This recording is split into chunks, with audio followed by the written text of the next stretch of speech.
අවුරුදු කාලේ පැන් රස කාලා බර වැඩි වෙලාද? එන්න අපි හදමු සැලඩ් එකක්.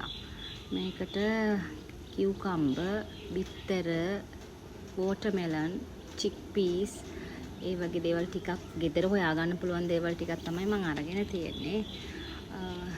මේකට කියුකම්බර් ලංකාවේ සිංහලෙන් කියන නම නම් මම දන්නේ මේ මට පුරුදු කියාර් කියලා. මේකට අපි මේ අරාබියේ මං කුවේට් වල අපි මේකට කියන්නේ කියාර් කියලා. මේක හිඟේට පොඩ්ඩක් කපා ගත්තා. මගේ බර දැන් මේ පැන් රස කාලා කිලෝ 46ක් වෙලා තියෙනවා. 46 කියන ඔයාලා හිතයි මා ලොකු බරන්නේ මේනික් කියලා. ඒ වුණාට මම පොඩ්ඩක් මගේ උස අඩු හින්දා බර ගන්නට තියාගන්න ඕනේ. බර 42ත් 42ත් අතරට ගේන්න ඕනේ. ලුණු ගෙඩියකුත් ඔන්න මම කපලා දාගත්තා. මේ ඩයට් කරනවා කියලා හැමදාම අද නෙමේ හෙට කීකී හිත ඉන්නවා කවදාවත් වෙන්නේ නැහැ. කොච්චර මේ දේවල් හදාගෙන කන්න හැදුවත් හිටපු ගමන් ඩාම් වෙනවා ඩූම් වෙනවා. මම බිත්තර දෙයක් අරගෙන තියෙනවා. මේකත් පොඩියට කපලා මේකට දාගන්නවා. ඔය ඩයට් කරන්න කම්මැලි බෝරින් ද සමහරට හිතනෝනේ ඩයට් කෑම කියන්නේ හරිම බෝරින් මෙලෝරහක් නෑ කියලා. එහෙම හිතන අයට මෙන්න මේ සැලඩ් එක හදලා කාලා බලන්නකෝ. මම නම් හරිම ආස සැලඩ් එකක්. මම මේකට කලින් මේ වෝටර්මෙලන් එකතු කරලා තිබ්බේ නෑ. නමුත් ළඟකදී මම යාළුවෙකුගේ ගෙදරින් කාපු සැලඩ් එකේ වෝටර්මෙලන් දාලා තිබුණා. ඒ හින්දා මටත් හිතුණා දාලා බලන්න. ඒකේ අමුතුම ටේස්ට් එකක් තියෙනවා. අර ක්‍රන්චි ගතියක් තියෙනවා වෝටර්මෙලන් කෑල්ල හැපෙනකොට. මේ මම ඇට අයින් කරලා කපාගෙන ආපු වෝටර්මෙලන් මම ටිකක් වැඩිපුර වෝටර්මෙලන් මගේ අතින් වැඩි වුණා. කපාගත්තු ටික ඔක්කොම දැම්මා. ඒ හින්දා ටිකක් වැඩි වගේ මට හිතෙන්නේ. මේ තඹගත්තු කඩල මේ අද උදේ තමයි මේ ටික තඹගත්තේ. මොනවාද ප්‍රෝටීන් අවශ්‍යයිනේ බිත්තර අර දෙක මදිනේ. එතකොට මේ අලි සැලඩ් බෝල් එකක් තියෙනවා. මේ දෙහි කෑල්ල පස්සේ දාන්නේ. මේ අලි බෝල් එකම කන්න බෑ. මම මේක කලවම් කරලා කොටසක් අරන් තියා ගන්නවා හවසට කන්න. සාමාන්‍යයෙන් ලන්ච් එක මගේ අතින් ස්කිප් වෙනවා. මොකද දවල්ට ඉස්කෝලේ ගියාම ගොඩක් වෙලාවට පාරේ ඉන්නේ. හැබැයි ඒ වෙලාවට තමයි මේ අයිස්ක්‍රීම් මනම් කැවෙන්නේ මේ දවස්වල. ඒක තමයි නවත්ත ගන්න ඕන.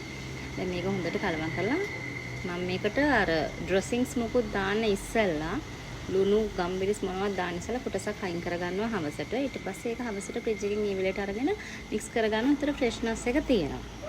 දෙහි වලට නැත්තම් දෙහි දාලා ෆ්‍රිජ් එකේ දැම්මත් ඔයාලා දන්නවනේ වතුර උනලා තැම්බිලා යනවා.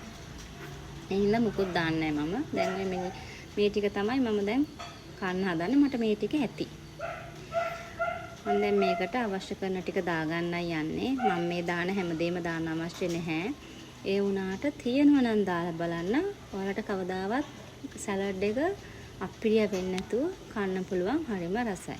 දෙහි කෑල්ලම් ටික ගත්තා. දෙහි කියන්නේ නම් ආයි අනිවාර්ය දෙයක් සැලඩ් එකට. ඊට අමතරව මම මෙතන දානවා ලුණු චුට්ටක්.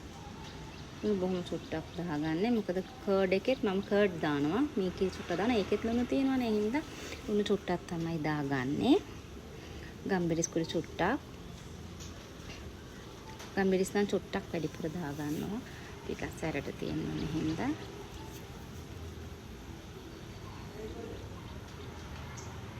කර්ඩ් චුට්ටක් දාගන්නවා. කර්ඩ් එක මේ බ්‍රෑන්ඩ් එකම තියෙන්න ඕනේ.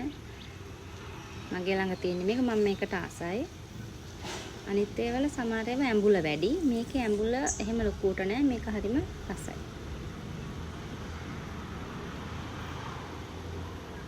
ඔලිව් ඔයිල් ටිකක් දාගන්නවා. මට ඔලිව් ඔයිල් නම් හැමතිස්සෙම යූස් වෙනවා කෑමට. ඔලිව් ඔයිල් නැත්තම් ඒ ගැන හිතන්න එපා. අවශ්‍යම නැහැ. තියෙන හින්දායි දැම්මේ. මේකත් අවශ්‍යම නැහැ. මම මේකේ තියෙන අර පොඩ්ඩක් මේක ෆ්‍රෙන්ච් ඩ්‍රෙසින් එක. මේකට මම ආසෙන්ද දාගත්ත ඇරපු ගමන් හැලුණා. අනිත් පැත්තටනේ තියෙන්නේ. අනිත් එක තමයි මීපැණි. මීපැණිත් අත්‍යවශ්‍ය නැහැ. මට තියෙන්නේ ස්වීට් ටූත් එකක්. මම හරි ආසයි පැන් රස කන්න. ඒ ක්‍රේවිං එක නැති කරන් තමයි මම මේකට චුට්ටක් දැම්මේ. හැබැයි පස්සේ මට හිතුණා අපරාධය දැම්මේ කියලා. මොකද වෝටර්මෙලන් හරි පැන් රසයි මේකේ.